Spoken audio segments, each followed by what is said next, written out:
Karina nos va a platicar sobre el BRT como un aliado para desincentivar el uso del auto, que sería como una continuación de la reflexión que hemos mantenido en la mañana.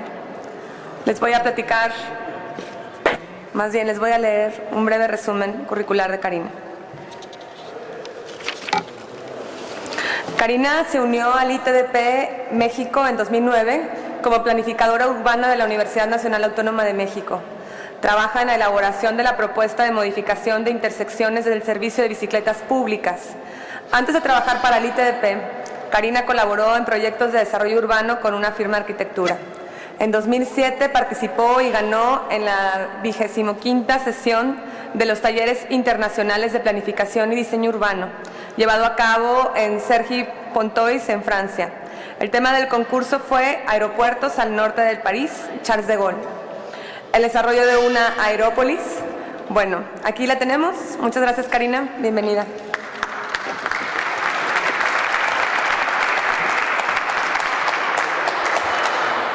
Bueno, pues antes que nada sí me gustaría agradecer a todos que estén aquí conmigo. Y es la primera vez que veo, soy ciclista ya de hace bastante tiempo y es la primera vez que logro participar en un congreso de ciclismo urbano, porque créanme que lo intenté, pero la vez anterior tuve un accidente por una apertura de puerta y salí volando y me abrí la cabeza y no pude llegar al congreso, pero esta vez al fin lo logré y pues qué mejor con una ponencia, ¿no? Yo sé que ya muchos de ustedes están familiarizados con el tema del BRT, pero sí me gustaría como otra vez recalcar por qué es importante contar con estos sistemas de transporte en la ciudad.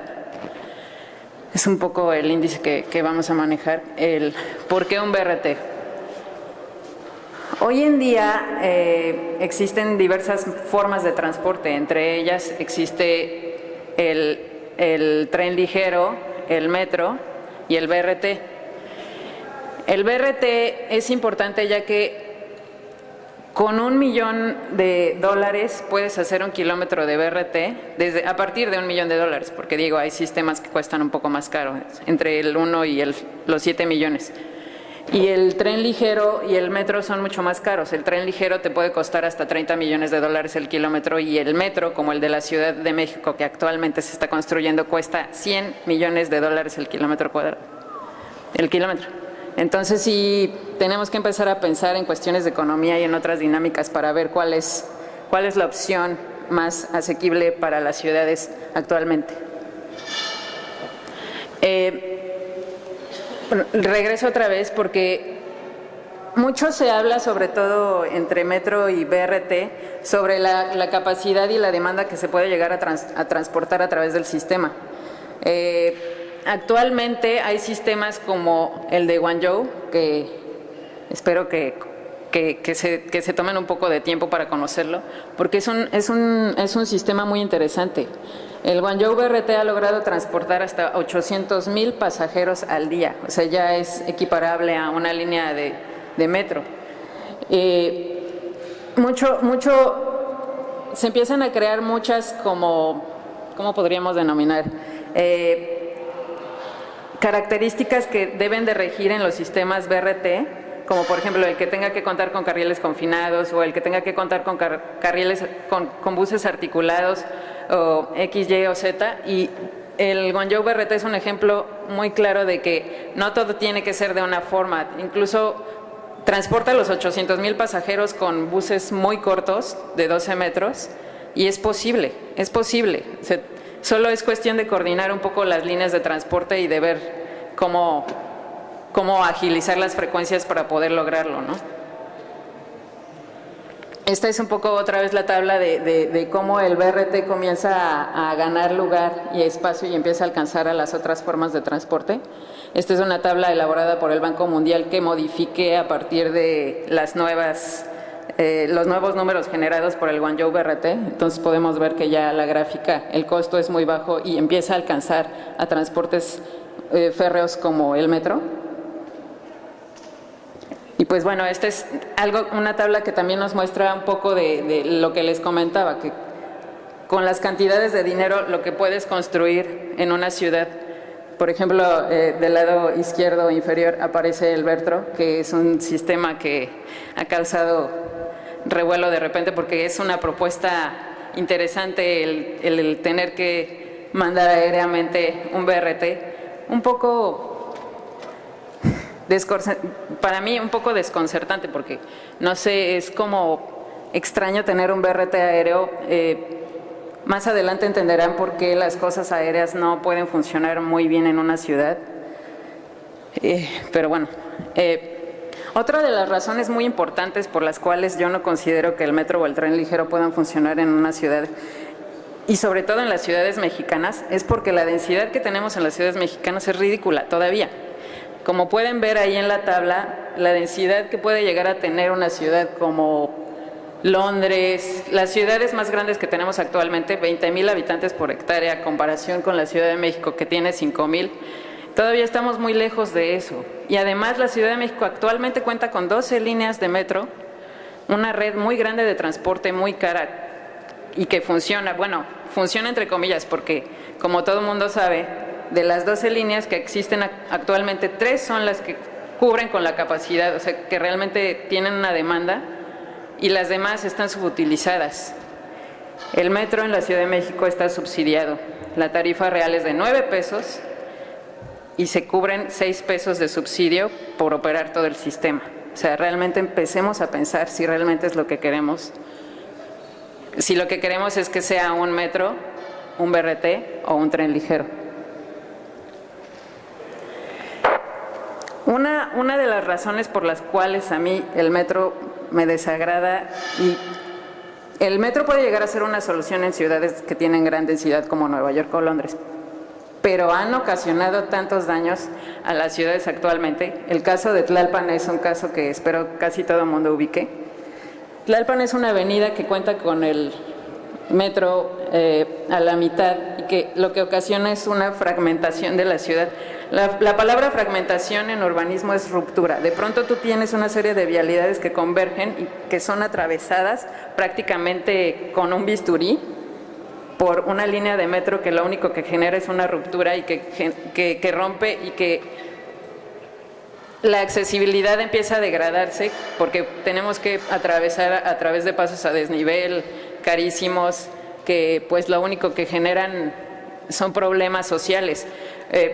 Incluso entre los urbanistas, cuando yo estudiaba, muchos decíamos que la ciudad acababa en Tlalpan, porque a partir de Tlalpan empezaba a degradarse la ciudad y estas delegaciones son Iztacalco e Iztapalapa, que son las que cuentan con muy poco diseño, son las que cuentan con más puentes peatonales y con muchos problemas urbanos. Entonces realmente tenemos que empezar a ver los costos de implementar un sistema de transporte en la ciudad.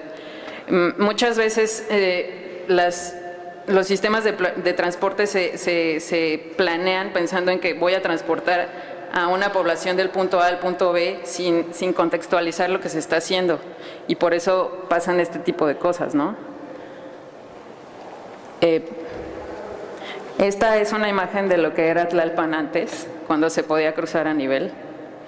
Poco a poco empezamos a creer que las barreras eran la opción y empezamos a confinar todo lo que se nos aparecía. Hoy en día, caminar por Tlalpan es una desgracia.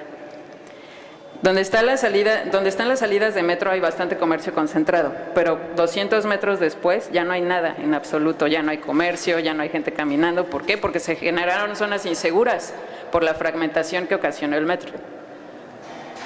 Otra imagen muy interesante es la glorieta de Insurgentes. Esa era la imagen de la glorieta antes de que entrara bueno, más bien, esa era la imagen de la intersección antes de que entrara la glorieta y generara fragmentación. Y todo este problema que actualmente tenemos, que nadie quiere vivir en la glorieta porque es insegura, es sucia e inaccesible. Y los precios de suelo, a pesar de que el punto más caro de la ciudad es el Ángel de la Independencia en la colonia Cuauhtémoc, empieza a bajar hacia las afueras, pero aquí en este punto declina totalmente. Nadie quiere vivir ahí.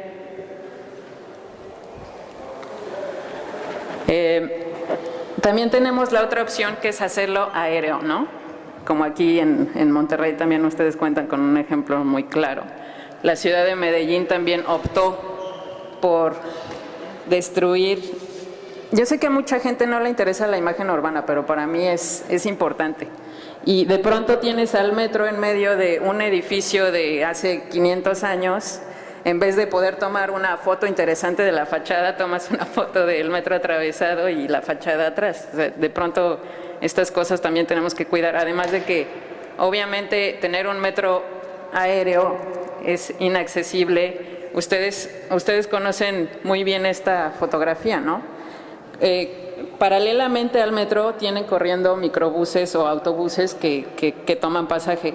Y durante muchos años, bueno, según yo he escuchado y he visto, muchos usuarios preferían tomar los buses a subirse al metro, porque esto de subir las escaleras y de que sea inaccesible pues no les agradaba, incluso sabiendo que el metro era mucho más rápido que los buses. O sea, para que empecemos a mesurar los efectos que puede llegar a tener la elección de un transporte. Imaginen por 5 minutos, y puede transformarse en realidad, porque yo he escuchado de muchas personas que en el corredor 1 de Insurgentes en la Ciudad de México la demanda ya es muy alta y el BRT no la puede cubrir porque no quieren incrementar un carril más para rebases y generar mayor capacidad, o alargar las estaciones, o de tener buses biarticulados, o hay 20 soluciones más para la capacidad, para solucionar los problemas de capacidad que actualmente tiene el corredor de Insurgentes. Pero también ha surgido la idea de meter un metro en Insurgentes. Yo vivo en la colonia Roma y trabajo en la Condesa. Que alguien me explique cómo voy a atravesarme a mi oficina. Actualmente hago 5 minutos. Si a mí me meten un metro en Insurgentes, voy a tener que agarrar un paso a desnivel inseguro. Todos los comercios que actualmente existen van a desaparecer. ¿Eso es realmente lo que queremos? ¿Gastar muchísimo dinero para que además nos dañemos a nosotros mismos? Cada vez más el tópico del BRT se maneja en las ciudades. Actualmente hay aproximadamente 40 proyectos de BRT en la cartera de Banobras. Hay algunos que ya comienzan a realizarse y hay algunos que todavía están estancados. Pero es un tema que va a dominar. Nuestra responsabilidad es comenzar a capacitarnos y entender para qué funciona o cómo o por qué existen los BRTs. Este es un poco el proyecto que se tenía aquí, que se tiene en Monterrey. Este es Juárez. Aquí la propuesta ya va encaminada y por eso digo que el BRT es un aliado muy claro para desincentivar el uso del auto, porque es el único que, a diferencia del metro, gana espacio literal al auto. Imaginemos de pronto Juárez sin autos. Esto es lo que actualmente es, y en esto se transformaría. Sería un cambio muy interesante, ¿no? Y además muy barato. No tenemos que gastar mucho. De hecho, entre menos tierra movamos y entre menos dinero gastemos, mejor será. Otro corte de cómo sería Juárez.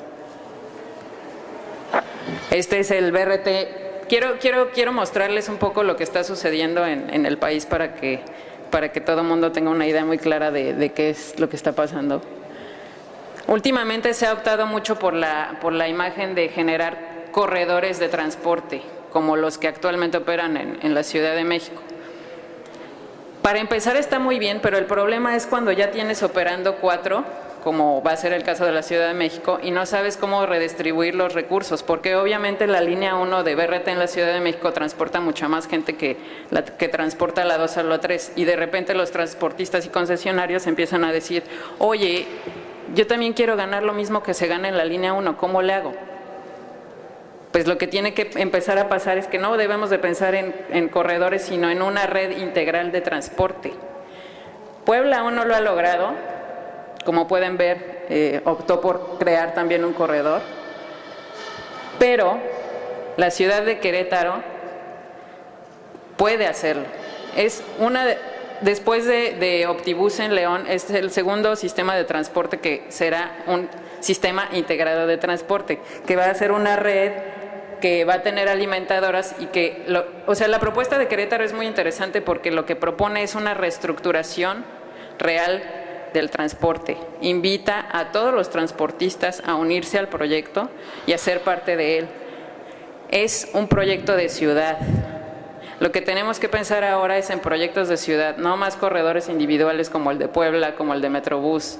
Basta, tenemos que pensar en redes integrales de transporte. También surgen nuevas propuestas. Como les comentaba, tenemos que ver nuevas propuestas que no tengan que ser tan rígidas como contar con plataformas altas o con estaciones como las que ya conocemos de Metrobús, que son al centro y con la plataforma alta, sino en otras opciones más flexibles que inviten a nuevos usuarios. O sea, tenemos que empezar a pensar en un sistema de transporte de calidad que realmente empiece a bajar a las personas que tienen recursos y que tienen, por supuesto, un auto, a subirse a estos nuevos sistemas de transporte. La línea 4 de la Ciudad de México lo que contempla y los nuevos conceptos que empieza a generar es esto de conectar a la población por ejemplo, con el aeropuerto mediante un sistema con mucha calidad que va a funcionar con buses híbridos y que además va a empezar a circular, incluso es como más amable, más flexible, va a circular con bicicletas y con otras modalidades de transporte. Las estaciones van a ser un pequeño escalón, incluso ya no se está pensando en estaciones, sino en pequeñas estalactitas, ¿cómo podríamos decirlo? Tótems, donde uno va a poder ver la parada y va a accesar simplemente a la estación. Este tipo de sistema es más o menos como el que opera en la ciudad de Cali, que es un sistema integrado de transporte que deberíamos de imitar en muchas ciudades mexicanas, que no necesariamente exige que haya estaciones, como les comento, sino que realmente pueda salir del sistema, recoger pasajeros y volverse a meter al corredor. Esa es una de las opciones que también puede empezarse a desarrollar en ciudades más pequeñas, ¿no? Es un poco de lo que será la línea 4. Como ustedes pueden ver, ya incluye componentes como ciclovías y una accesibilidad mucho más amable. Otra cosa que también me preocupa mucho es la integración entre sistemas de transporte. Tenemos que dejar de ver el metro, al Metrobús y a cada uno por aparte. Tenemos que empezar a eliminar todas estas tarjetas que actualmente existen y pasar a una tarjeta de ciudad, una tarjeta registrada para cada individuo y que pueda viajar en cualquier tipo de sistema y que realmente se descargue la cantidad de la tarjeta, ¿no? Una tarjeta de débito que la puedas utilizar en cualquier lugar. Esa es también otra de las opciones muy claras. Y bueno, esto que todavía he estado trabajando bastante es como dejar de pensar en solamente ciclovías, parquímetros y transporte público, aisladamente, sino integrarlos todos en un paquete y realmente generar polígonos de actuación, donde podamos empezar a implementar todos estos elementos en el sistema. Elementos, tal vez no queda muy claro porque todavía está muy saturada la imagen, la hemos estado depurando con los días, pero realmente pensamos que se pueden incluir parquímetros en las zonas de influencia de BRT, los cuales pueden generar recursos para implementar sistemas de bici públicas en los polígonos de BRT y complementar el proyecto y realmente hacerlo diferente, exitoso y sobre todo accesible económicamente o rentable, porque ese también empieza a ser uno de los problemas. Mucha gente no quiere entrarle a estos nuevos sistemas de transporte porque no lo ven muy rentable o no lo ven O sea, no van a obtener la misma ganancia al implementar un BRT que al implementar un tren, ¿no? Pero pues si empezamos a generar proyectos un poco más completos, pues realmente podemos construirlos. Este también es otro tema clave, por ejemplo, ¿por qué no pensar en nuevos sistemas que incluyan, no sé, áreas para personas que de pronto quieren pagar un poco más para viajar un poco más cómodamente o para incluso tomar una copa? ¿Por qué no pensar en sistemas de transporte? O sea, es increíble que los sistemas de transporte sean operados por una persona y un montón de personas no tengan que hacer nada para viajar en él. O sea, es como tener literal un chofer. ¿Por qué no aprovechar estas características y realmente hacer lo que queremos en el transporte? Si me quiero echar una copa en la Condesa, por ejemplo, y después quiero agarrar el bus, pagar 15 pesos por viajar en la parte de arriba y echarme un drink y llegar de repente al centro y echarme otros drinks, ¿por qué no? 100% seguro.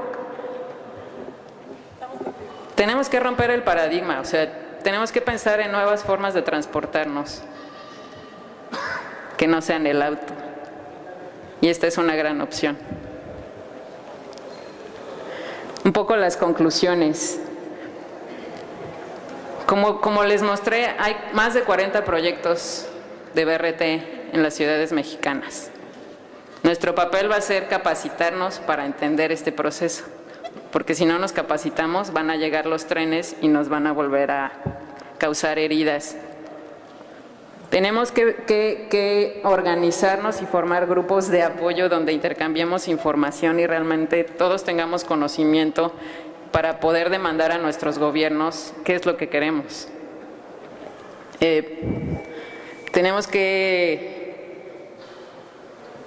elaborar más talleres de participación ciudadana que permitan entender los cambios a realizarse y concientizar. Por ejemplo, actualmente en Monterrey eso es lo que está surgiendo. Estos nuevos grupos como de apoyo al proyecto de BRT que buscan mejorarlo y también buscan como incorporar nuevos conceptos que van a generar una nueva visión del transporte que perfectamente puede ser presumible a otras ciudades. Y pues bueno, eso es lo que principalmente buscamos, ¿no? Que de repente elijamos una nueva organización de transporte para poderla distribuir entre las demás ciudades y lograr nuestro objetivo, que es hacer ciudad, ¿no? Gracias.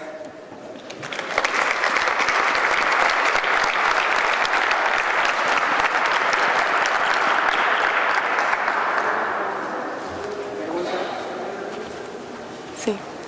Pues si tenemos alguna pregunta, aquí está. ¿Preguntas?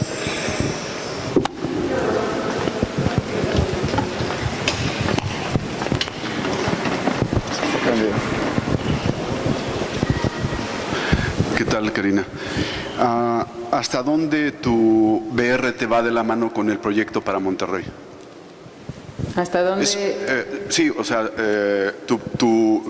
lo que nos expones, ¿cómo va con respecto a lo que nos acaban de platicar del proyecto para Monterrey? Pues el proyecto para Monterrey ha sido asesorado por el ITDP totalmente, entonces... Pero en el concepto de BRT, como sí, en el concepto de BRT. De sí, BRT. Tal cual. Sí, Okay. Digo, aquí se llama Ecovía, pero es lo mismo que cualquier BRT, es un bus confinado. Entonces felicidades, si va de la mano. Sí, va de la mano, es un BRT. La segunda sería, ¿no crees que si de tantas copas no sería tan difícil eso, sino más bien sería muy difícil bajarlos después del autobús? Sí, exactamente, me preocuparía un poco más imagínate que te pasen, en serio, te están pasando por los mejores corredores de la ciudad con una copa. Ese es un lujo que muy pocos entienden y espero que empecemos a entender. Dale, gracias. Acá. ¿Alguien más?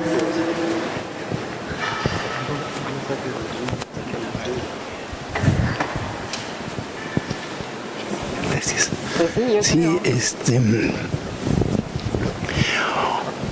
un poquito la idea esta del chupibús es muy divertida, a mí sí me gusta mucho, y es un poco tomar la ciudad como de uno, ¿no? Como compartir la ciudad y como estar en ella.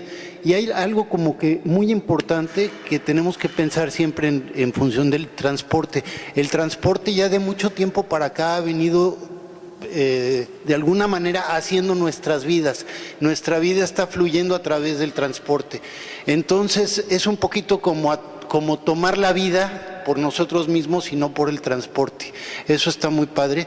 Y hay que pensar un poco también en otras soluciones que no sea nada más como el transporte y eso, sino que pensar nuestra vida desde nuestra habitación, de donde salimos todas las mañanas a bañarnos, y de ahí para afuera, y pensar que toda esta vida que vivamos no tenga que ver con el coche, que nuestros espacios no tengan que estar delimitados por una medida de 2.50 por 5, que es el cajón de estacionamiento de un coche típico, sino que nuestro espacio no tenga nada que ver con eso, sino que tenga que ver con nuestra propia vida. Y si empezamos a tomar el transporte como parte de nuestra vida desde que nos levantamos hasta que llegamos a nuestro destino, pues seguramente nuestras ciudades se van a parecer más a la gente y menos a los coches.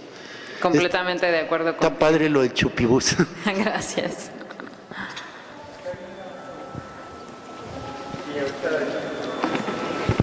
Gracias, buenos días. Voy a comentar un poco, en primer término, y como son las cosas en la realidad en Monterrey, no sé en qué otras partes de México, pero supongo que no distan mucho de su igualdad en términos. Yo creo que en ese aspecto de consumir alguna bebida o lo que sea en algún autobús o lo que va a acabar por estar más ebrio a lo mejor el chofer, porque pues aquí no se respetan las leyes, o creo yo en la práctica no se respetan las leyes. Sí. Más allá de implementar una ecovía o BRT o como se le llame, no han pensado en hacer primero que los transportes ya existentes cumplan con lo que están obligados. No sé, yo creo que ya hay en las decisiones de los estados, en lo concreto en Nuevo León, está incluido en el reglamento de tránsito, por ejemplo, el espacio para la bicicleta en un carril, etcétera, que los choferes se paren en ciertos lugares nada más, que conduzcan a cierta velocidad, que respeten todas las señales de tránsito existentes, etcétera. ¿No han pensado que primero se debiera aterrizar eso o se debiera de agotar eso antes de implementar o de erogar un gasto mayor, que a lo mejor no va a ser una solución solo parcial, sino que va a venir a ser un problema más a los ya existentes? Gracias. Es difícil que se convierta en un problema porque justamente el esquema del BRT lo que hace es invitar a los transportistas que actualmente circulan en las calles a que se regularicen. Es prácticamente eso, invitar a los transportistas a que dejen de pelear, a que dejen de justamente romper las reglas y realmente se uniformen y hagan lo que tienen que hacer. No es una inversión muy grande la que se tiene que hacer porque los transportistas tienen que poner los buses y el gobierno tiene que invertir en estaciones que, como lo comento, pueden llegar al $1.000.000 la inversión, y lo único que se está haciendo es ordenar justamente, o sea, todo lo que estás comentando es justamente lo que hace el BRT, ordena el transporte. Esa es la función principal del BRT. Gracias. Un poco desde la experiencia del macrobús en Guadalajara, que pues tuvo mucha oposición por parte de la gente que estaba cercana por donde iba a circular el macrobús, que finalmente se cayó el segundo proyecto del macrobús. ¿Qué medidas se están pensando para implementar la socialización del proyecto y que en vez de generar descontento y movilización en contra por parte de la gente que está ahí alrededor, ¿cómo le haces para convencerlos antes de que empiece el proyecto con una socialización sobre las ventajas que les va a generar a ellos y ellas que viven cerca de donde se van a ver afectadas o modificadas las vialidades y que a lo mejor pues no van a ser de estas personas que van a poderse pasear con una copa por esos barrios, ¿no? No, yo más bien el problema que veo en el caso de macrobús es que la politización del sistema de transporte, o sea, si la sociedad desde el inicio hubiera exigido que, por ejemplo, la cromática no hubiera sido azul, porque es partidista, tal vez hubieran logrado frenar las problemáticas que surgieron después, ¿no? En cuanto a la población que vive circundante a donde se hacen estas obras, siempre se va a presentar el mismo problema, porque es un problema que a todos, o sea, incluso yo creo que a mí de pronto me molestaría que llegaran a mover tierra frente a mi casa. Es el fenómeno del NIMBY, Not in My Backyard, y es un fenómeno que se presenta es un miedo al cambio que todos tenemos. Entonces, lo que tenemos que hacer es invitar a estos grupos ciudadanos a que se sumen al proyecto, a que lo conozcan, a que lo entiendan, para poder lograr justamente una comunicación adecuada que permita que se desarrolle adecuadamente. Y sobre todo este punto que digo, el de la politización, tenemos que ser muy cuidadosos, tenemos que exigir como sociedad que no vuelva a pasar lo que pasó en el macrobús.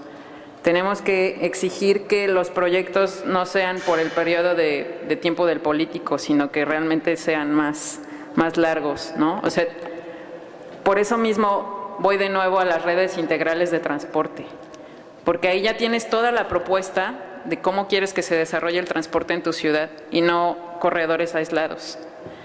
Entonces, como sociedad, lo que tendríamos que hacer es exigir al gobierno que cumpla con el plan que ya se tiene de años atrás. Ese es el papel que tenemos que ir adoptando como sociedad. Exigir a los gobiernos que se concluyan los proyectos que se inician. Es todo. Gracias. ¿Alguien más? Yo quería preguntarte, ¿quién va? No sé. Nada más quería que nos pudieras comentar un poco más cuando hablas de la fragmentación del espacio, que dices que crea problemas sociales. Sí. Que si nos pudieras comentar un poco más de esto, ¿por qué el BRT no va a bueno, sabemos por qué no va a fragmentar el espacio, pero esos problemas sociales? Que... incluso si lo midiéramos, tal vez el BRT de repente cuando tenga frecuencias muy altas puede empezar a generar fragmentación. La fragmentación es, como lo menciono, ruptura. O sea, el que tú no puedas atravesar la vialidad caminando, eso ya es fragmentación. O sea, eso ya genera que yo ya no quiera caminar por ahí porque, pues, ¿a dónde voy? No puedo cruzar del otro lado. Es una ruptura. Esto puede ser ocasionado por una barrera física, por carriles de autos de alta velocidad. Si tú no puedes atravesar al otro lado, ya hay fragmentación. Un río, el río Santa Catarina, es una muestra grande de fragmentación también que no se ha sabido resolver. Eso es fragmentación. Gracias. Sí, una reflexión sobre el BRT elevado. ¿Hay alguna ciudad del mundo que haya implementado un sistema así? A mí me parece que es otra vez tratar de hacer un compromiso con el coche y no quitarle ni siquiera 5 centímetros de su espacio de circulación. Y yo creo que en el tema de imagen urbana sí es cierto que a la gran mayoría les importa poco. Nosotros hemos hecho encuestas de percepción de la gente sobre los panorámicos, donde hasta nos dicen que les gustan los panorámicos porque pueden ir leyendo algo mientras van manejando, que parece completamente estúpido, pero es verdad. Entonces, si hubiera algún ejemplo de BRT elevado en el mundo que pudiéramos tomar de buena referencia, ¿podrías comentar sobre ello? No, obviamente no hay ningún BRT elevado en el mundo y espero que no surja esa propuesta y espero que...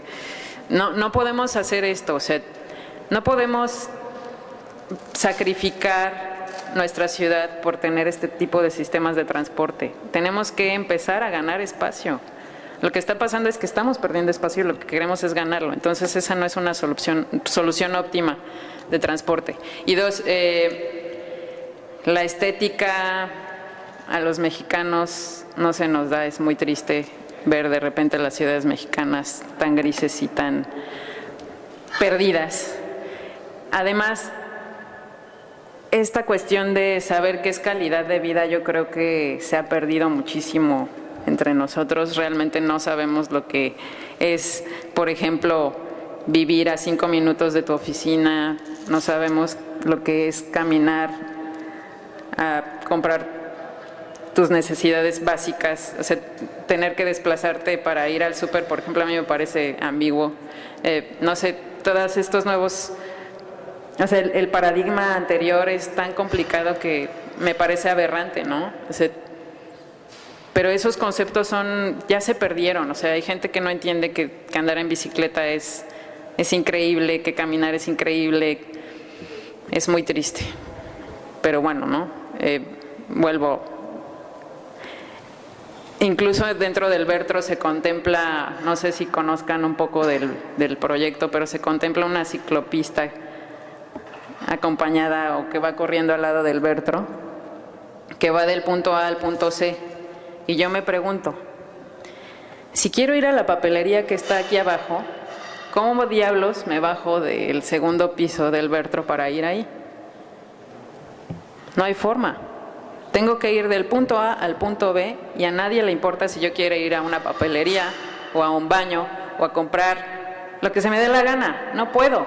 Tengo que ir a dar una gran vuelta y luego ir a nivel a el punto que yo quiero ir. Es absurdo.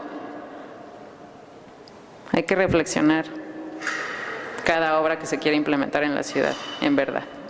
Y sobre todo involucrarnos, informarnos. Ahí está la clave. Gracias.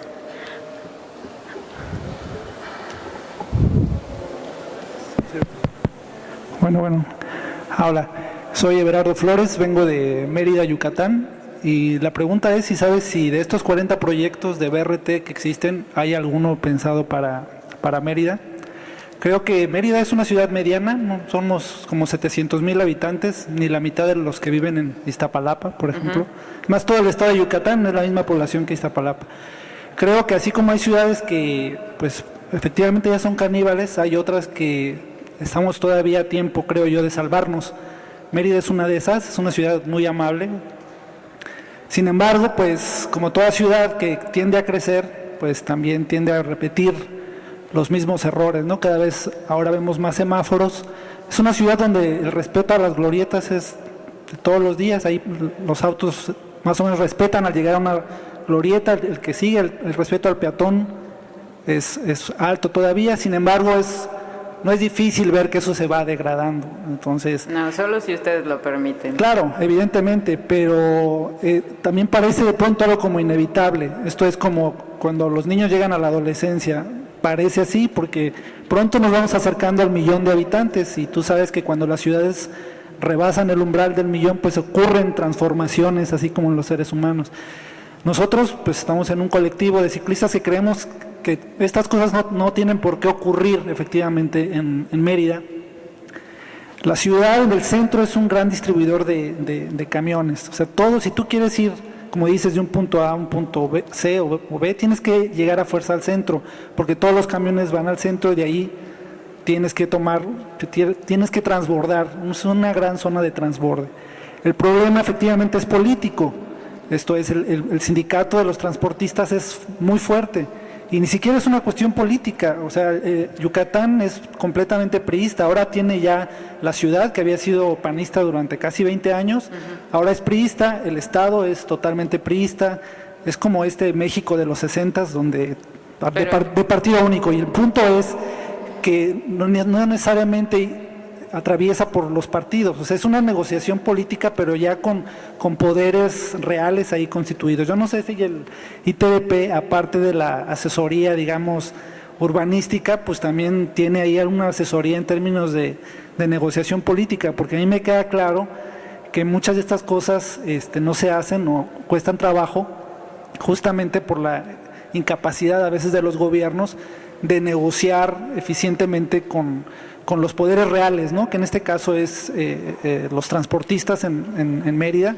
que son muy fuertes y es muy difícil. Entonces, pero no sé si ya hay un proyecto de BRT en Mérida que sería bueno que hubiera. Sí, regresando al punto 1, sí. Hay un proyecto de BRT en Mérida apoyado por el Banco Interamericano de Desarrollo, por el BID, y sí es posible, o sea, la clave y el objetivo principal del ITDP es justamente desenmarañar estos cuellos de botella que de pronto hay al implementar un BRT. Lo que nosotros hacemos es meternos a negociar, o sea, al tema de negociaciones con transportistas, al tema de aspectos técnicos del sistema, a entender por qué los proyectos no están saliendo, a ver por qué los recursos tampoco fluyen. El ITDP lo que trata de hacer es que se construya el proyecto. Ese es el objetivo principal. Obviamente con calidad y con todos los elementos que más o menos les comentaba anteriormente, que incluya, que sean proyectos integrales de transporte. Eso es lo que buscamos principalmente. Y pues Mérida puede perder su condición si ustedes lo permiten. Y algo que me preocupa mucho es que de repente los grupos ciclistas solo hablen de ciclismo cuando este es un tema que se agota con mucha facilidad. Tenemos que empezar a hablar de ciudad, no nada más de la bicicleta. Gracias. Pues, gracias. Karina, te van a traer tu reconocimiento. Muchas gracias, Karina, por darnos también elementos para nosotros mismos hacer nuestra chamba, que es generar reflexión y no de pronto no irnos con fintas como el metro u otro tipo de sistemas de transporte que luego nos venden como la panacea, pero resultan caros, un poco más ineficientes que el BRT. Muchas gracias. Tenemos un reconocimiento, estamos muy agradecidos con tu presencia. Muchas gracias.